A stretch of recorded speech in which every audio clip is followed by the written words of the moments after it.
But, Emma, the Labour Party has completely remade itself. Yep. I'm not sure what your views are on that or not, but there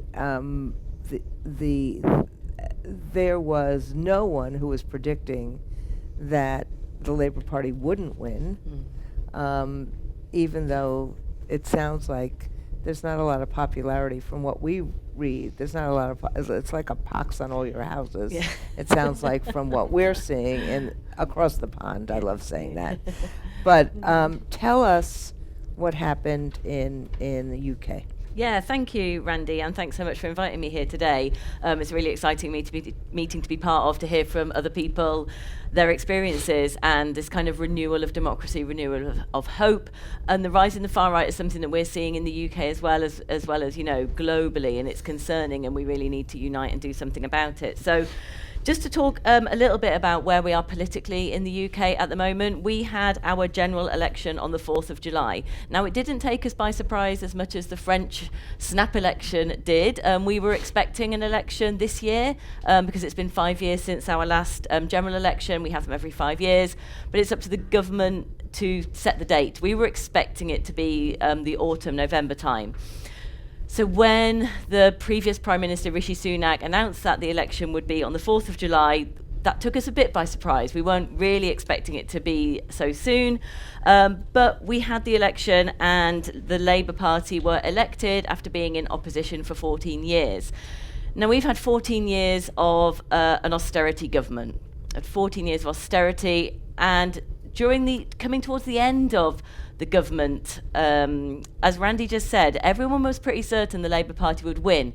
So you saw the Conservatives, who were in power previously, getting increasingly more desperate to try and cling on to power. And that desperation manifested itself in hitting out at refugees. Anti-refugee rhetoric, anti-immigration rhetoric.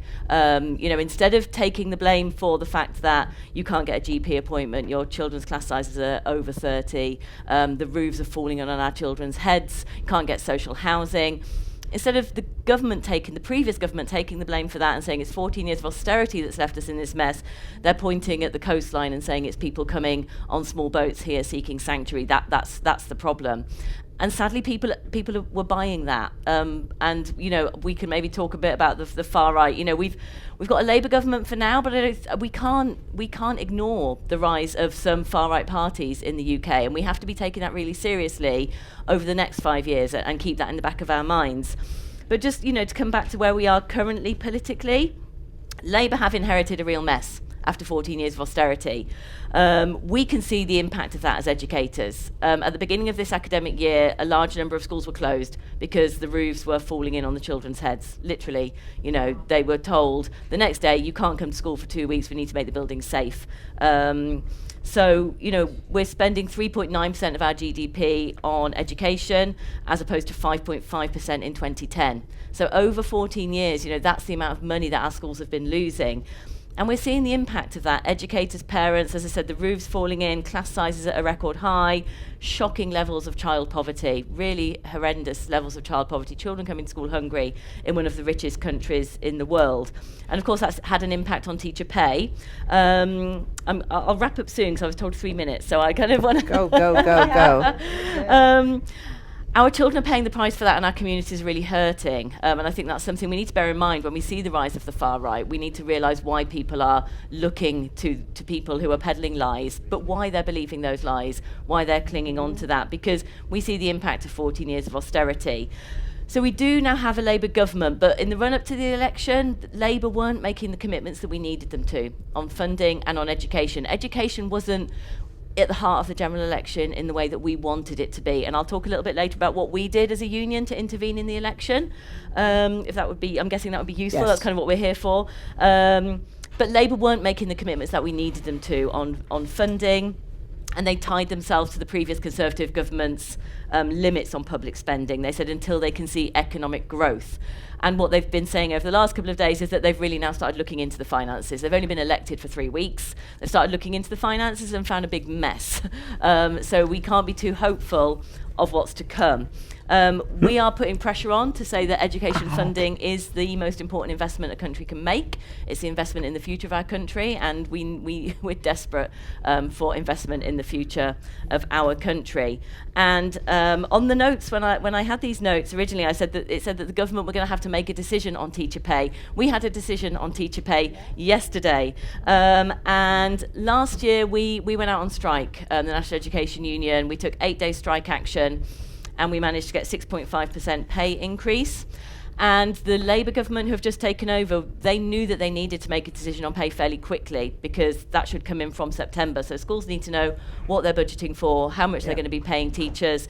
So we just had the announcement that the Labour government are awarding a 5.5% pay increase to us, and £1.2 billion to fund it. Now, our calculations were that we needed between £1 and £1.2 billion to fund a 5.5% pay rise. Sorry, between £1 and £1.3 billion cash injection to fund the teacher pay rise. The government are giving us £1.2 billion. So we believe that we've won a 5.5% pay increase and that is fully funded. So that's 12% pay increase over 2 years. Now, we think that's a real step in the right direction for pay restoration, so it does give us, thank you.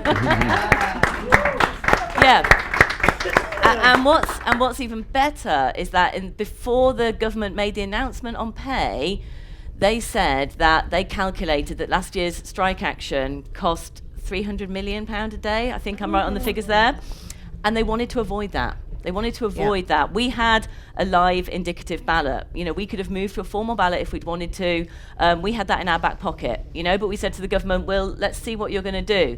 But they directly referenced our industrial action last year, the fact they didn't want to end up back there so soon into their administration, and they've given us 5.5% pay increase. We're not there in terms of pay restoration. What we've lost over the last 20 so years, with 0% pay rises, 1% below inflation pay rises, year after year after year, we're not where we need to be in pay restoration. But we believe that our interventions in the general election that I'll talk about later, our strike action that we took last year, our readiness, and the government knew that we can deliver on that strike action. You know, it's not, we've got some pretty regressive anti-trade union laws in the UK.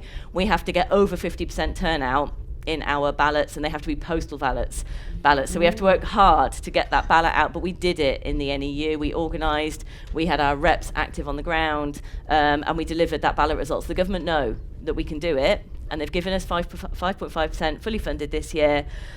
Step in the right direction. We're not there yet. We've got a long way to go, but yeah, we're hopeful. Great. Thanks, Fantastic.